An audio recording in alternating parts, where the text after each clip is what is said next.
श्रीनाथ विश्वविद्यालय के माननीय कुलपति महतो जी, वंदना राग जी, देवियों और सज्जनों,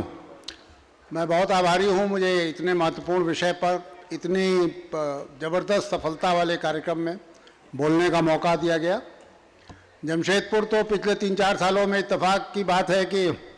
यहाँ 2 लोग बैठे हुए हैं जिनके कारण मुझे लगभग हर वर्ष आने का मौका मिलता रहा है, लेकिन इस विश्वविद्यालय के प्रांगण में पहली बार आने का अवसर मिला और ये देख करके बड़ा आनंद आया कि हिंदी को लेकर के भी इस तरह का आयोजन 2021 में हो सकता है। कैसे हमने हिंदी को धीरे धीरे, आप खुद कल्पना कीजिए कि हमारे देश की आज़ादी की लड़ाई में हिंदी एक औजार की तरह इस्तेमाल हो रहा था। हमारे राष्ट्रपिता महात्मा गांधी ने उसको राष्ट्रभाषा शब्द पहली बार महात्मा गांधी ने इस्तेमाल किया था और उस हिंदी की स्थिति अब धीरे धीरे ऐसी हो गई है कि अगर इस तरह के कार्यक्रम के आयोजन की सूचना मिलती है तो आश्चर्य होता है, सुखद आश्चर्य होता है कि हिंदी के नामलेवा लोग अभी भी मौजूद हैं। मैं इसके लिए श्रीमान कुलपति का बहुत आभारी हूँ इस तरह का आयोजन करने के लिए। मित्रों, मुझे जो विषय दिया गया है वो हम सब की ज़िंदगी से जुड़ा है। वंदना जी अभी संस्कृत में बोल रही थी तो उन्होंने एक सवाल उठाया कि भाई आखिर संस्कृति की ज़रूरत क्या है। तो लगभग वैसी ही बात हम कई बार साहित्य के बारे में भी सोचते हैं कि हम साहित्य क्यों पढ़ें, साहित्य का हमारी ज़िंदगी में क्या अर्थ है।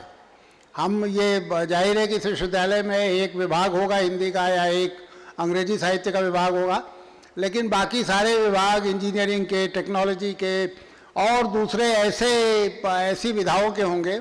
जो जिनका सीधा संबंध रोजगार से है, जिनका सीधा संबंध ज़िंदगी में थोड़ा जो एक लौकिक किस्म के आकर्षण है, जो लौकिक किस्म की उपलब्धियां हैं उनसे जुड़ा हुआ है। इन सब के बीच में हम साहित्य की चर्चा क्यों करते हैं या ये क्यों सोचते हैं कि इन सारे लोगों को जो टेक्नोलॉजी और इंजीनियरिंग और मेडिसिन और इस तरह के विधाओं में जा रहे हैं, इस तरह के डिसिप्लिन्स में जा रहे हैं, इस तरह के अनुशासनों में जा रहे हैं, उनको साहित्य क्यों पढ़ना चाहिए। बल्कि मुझे तो कई बार लगता है कि उनको ज़्यादा साहित्य का उनके जीवन में स्थान होना चाहिए बनिस्बत उन लोगों के जो एक, जिसे आप कह सकते हैं, एक अनुशासन के तौर पे मजबूरन पढ़ रहे हैं। देखिए, वंदना जी ने जो बातें संस्कृति को लेकर के कही वो कमोबेश साहित्य से भी जुड़ी हुई है। आखिर संस्कृति भी तो हमारा एक सामूहिक प्रयास है, किस तरह हम बेहतर मनुष्य बने इनकी कोशिश करता है। तो साहित्य भी लगभग उसी तरह की चीज़ है, कैसे हम एक बेहतर मनुष्य में परिवर्तित हो, कैसे हम बेहतर मनुष्य में तब्दील हो जाए, इसकी समझ, इसकी जानकारी और इसके लिए प्रेरणा हमें साहित्य देता है। ये जीवन जो पिछले कई हजार सालों से चला आ रहा है, आप देख रहे होंगे कि इनमें लगातार एक जद्दोजहद चली है, कैसे मनुष्य पहले से बेहतर होता गया।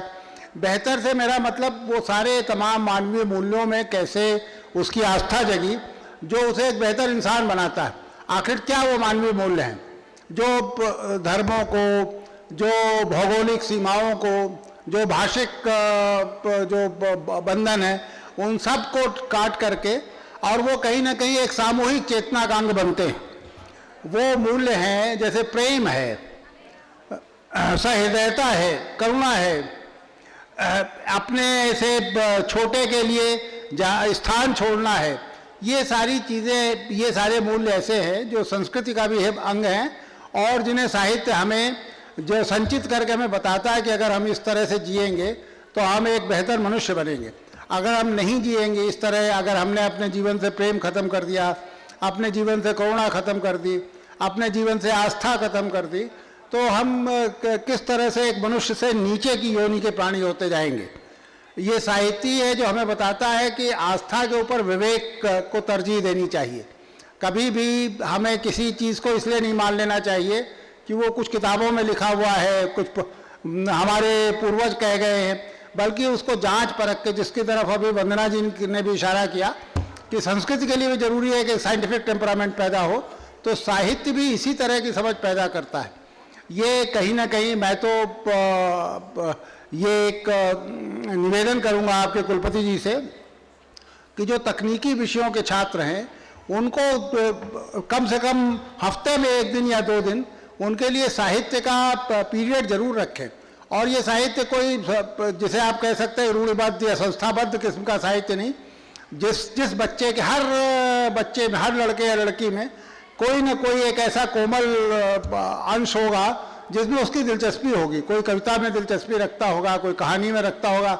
आपने यही देखा, अभी एक प्रतियोगिता हो रही थी जिसमें कुछ फिल्मों के और कुछ, जाहिर है कि वो पॉपुलर किस्म की फिल्में थी जो लोगों ने पहले भी देखे थे, उनके कुछ अंश दिखाए जा रहे थे और कोई एक छात्र या छात्रा खड़े होकर के वो सारे डायलॉग्स जो